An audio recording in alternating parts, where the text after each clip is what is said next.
حضرت بہاؤالدین نقشبندی اپنے گاؤں کی گلیوں میں جھاڑو پھیرا کرتے تھے۔ وہ سب سے پہلے اپنا گھر صاف کرتے تھے اور اس کے بعد گلی کو دائیں بائیں صاف کرتے چلے جاتے تھے۔ مریدوں کو یہ اچھا نہیں لگتا تھا، وہ حضرت کو روکتے تھے، لیکن آپ رحمت اللہ علیہ کا کہنا تھا، من کی صفائی تن سے شروع ہوتی ہے۔ آپ جس دن اپنا جسم اور ماحول صاف کر لیں، اس دن آپ کا من بھی اجالا ہو جاتا ہے۔ مرید عرض کرتے تھے، حضور آپ یہ کام ہمیں سونپ دیں، ہم پورے ہندوانہ گاؤں کو اپنی زبان سے چمکا دیں گے۔ آپ کا جواب ہوتا تھا، ہر شخص کا تن اور من اس کا اپنا ہوتا ہے، ہر شخص اپنے اعمال کا خود ذمہ دار ہوتا ہے۔ تم اپنے تن اور من کی فکر کرو اور مجھے اپنے حال پر چھوڑ دو۔ مریدین کو ان کی یہ ادا اچھی لگتی تھی، چنانچہ وہ بھی صبح اٹھ کر سب سے پہلے اپنے گھر اور پھر گلیاں صاف کرتے تھے۔ حضرت نقشبندی کے دور میں ان کے شاگردوں کی آبادیاں حیران کن حد تک صاف ہوتی تھی۔ مجھے یہ واقعہ بچپن میں میرے ایک استاد نے سنایا تھا، مجھے اچھی طرح یاد ہے۔ میں نے ان سے اس کی وجہ پوچھی تھی تو استاد نے جواب دیا تھا، ترقی خواہ معاشی ہو، جسمانی ہو یا روحانی، اس کا آغاز ہمیشہ صفائی سے ہوتا ہے۔ ہم عام زندگی میں صاف ستھرے لوگ پسند کرتے ہیں۔ ہم نے اگر کوئی ملازم رکھنا ہو تو ہم ہمیشہ یہ دیکھتے ہیں کیا یہ صاف ستھرا ہے۔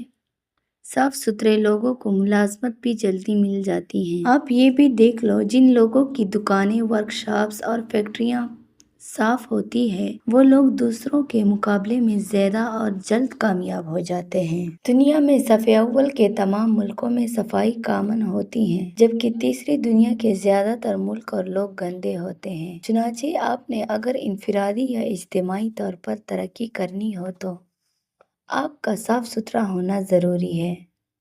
حضرت نقشبندی سرکار اس حقیقت سے واقف تھے، چنانچہ وہ خود بھی صفائی کا خیال رکھتے تھے اور دوسروں کو بھی تلقین کرتے تھے۔ نقشبندی آج بھی نسبتاً دوسروں سے زیادہ صاف ہوتے ہیں۔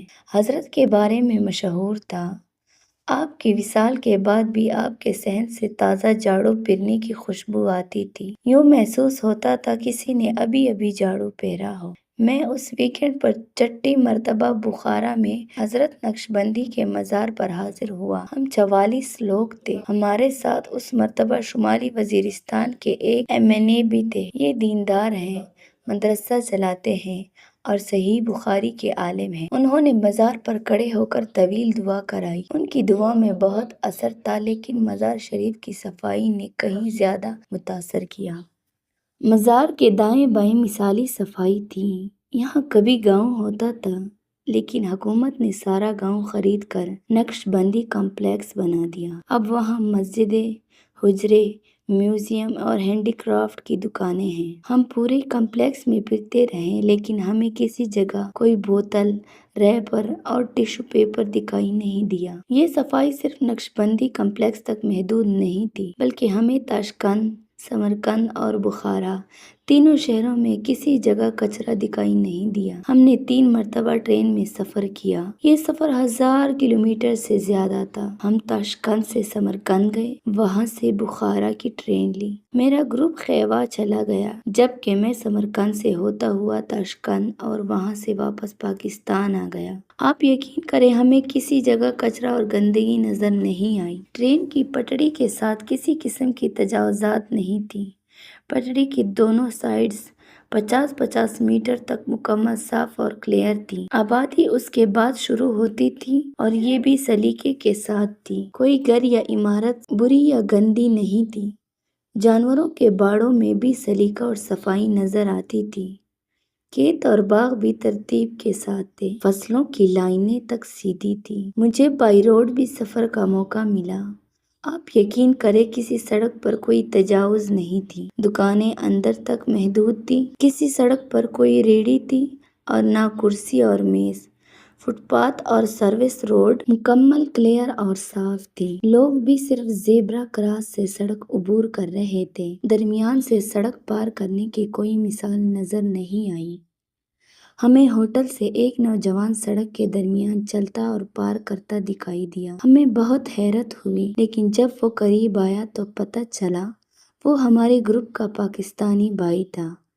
ہمیں اس کے علاوہ کسی جگہ کوئی شخص یہ حرکت کرتا نظر نہیں آیا۔ زیبرا کراسنگ پر دونوں سائڈز پر 20-20 فٹ کے فاصلے پر لائنیں لگی ہیں۔ گاڑیاں یلو لائٹ پر رک جاتی ہیں، پیدل لوگ گزرتے ہیں اور اس کے بعد لائٹ ریڈ ہوتی ہے تو گاڑیاں چلتی ہیں۔ ہمیں پورے ملک میں بھکاری نہیں ملے۔ حضرت نقشبندی کے مزار پر چند بھکاری آئے اور انہوں نے 10 سوال دراز کر دیا۔ ہم انہیں رقم دینے لگے، لیکن پھر سفید کپڑوں میں ایک صاحب آئے۔ انہوں نے ان سے بات کی اور موبائل فون سے ان کی ویڈیو بنا لی۔ تمام بھکاری فوراً فرار ہو گئے۔ ازبک خواتین بہت با اعتماد اور تگڑی ہیں۔ یہ پورے ملک میں پورے اعتماد کے ساتھ چلتی پھرتی نظر آتی ہیں اور کوئی ان کی طرف آنکھ اٹھا کر نہیں دیکھتا۔ یہ دفتروں سے لے کر دکانوں تک ہر قسم کا کام کرتی ہیں اور ان کے چہرے پہ ذرہ برابر تھکاوٹ یا بیزاری نظر نہیں آتی۔ یہ پورے اعتماد کے ساتھ چلتی ہیں۔ ہوٹلوں اور ریسٹورانوں کا عملہ ٹرینڈ اور نفیس ہے، دھیمے لہجے میں بات کرتا ہے اور دوسروں کی دل سے خدمت کرتا ہے۔ خریداری میں تاہم کھل کر بارگیننگ ہوتی ہے، نرخ فکس نہیں ہیں۔ دکاندار 10 لاکھ سم مانگے گا اور سودا 2 لاکھ میں ہو جائے گا۔ کرنسی بہت کمزور ہے، $1 کے 12,500 سم ملتے ہیں۔ $100 تبدیل کرائے تو آپ کو 12.5 لاکھ سم مل جائیں گے۔ یوں آپ لاکھ پتی ہو جائیں گے۔ لیکن آپ اگر ایک مرتبہ واش روم چلے جائیں تو چوکیدار آپ سے 3,000 سم وصول کرے گا۔ پانی کی بوتل بھی 20,000 سے لے کے 30,000 سم میں آتی ہیں۔ ہمارے ساتھ گجرانوالہ کے زبیر سعید شیخ صاحب تھے۔ یہ بہت پڑھے لکھے، سمجھدار اور شاندار انسان ہیں۔ انہوں نے بخارا سے 5 لاکھ سم میں 2 کراکری ٹوپیاں خرید لیں۔ یہ اس کارنامے پر بہت خوش تھے۔ ان کا کہنا تھا، دکاندار نے ان سے ایک ٹوپی کے 6 لاکھ سم مانگے تھے، لیکن میں نے 5 لاکھ میں 2 خرید لایا۔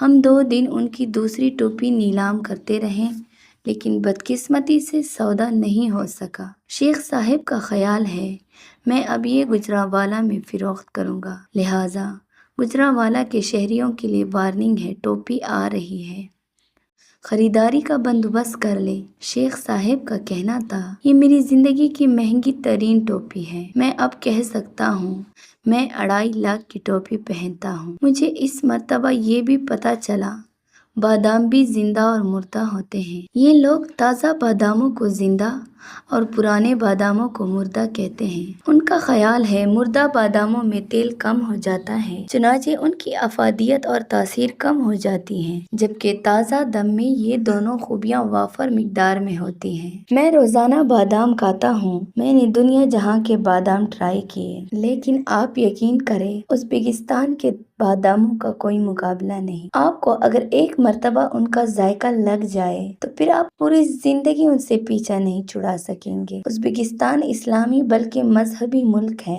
آپ کو پورے ملک میں صاف ستھری مسجدیں ملتی ہیں، ان میں نماز بھی ہوتی ہے، لوگ بھی مذہبی ہیں، آپ کو حجاب میں عورتیں بھی دکھائی دیتی ہیں، لیکن اس کے باوجود کسی جگہ شدت نہیں، لوگ مذہبی گفتگو نہیں کرتے، کسی سے اس کا عقیدہ نہیں پوچھتے، نماز صرف مسجد یا گھر پر پڑھی جا سکتی ہے، کسی عوامی مقام پر نماز کی اجازت نہیں۔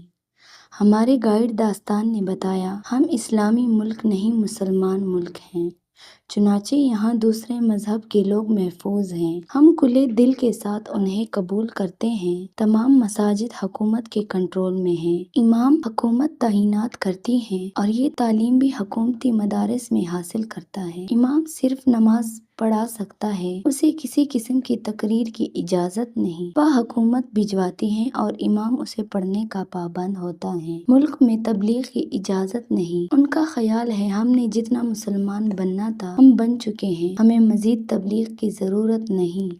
تمام ریسٹورانوں میں ڈنر کے وقت موسیقی اور ناچ گانا چلتا ہے، جس میں گھریلو عورتیں بھی شریک ہو جاتی ہیں۔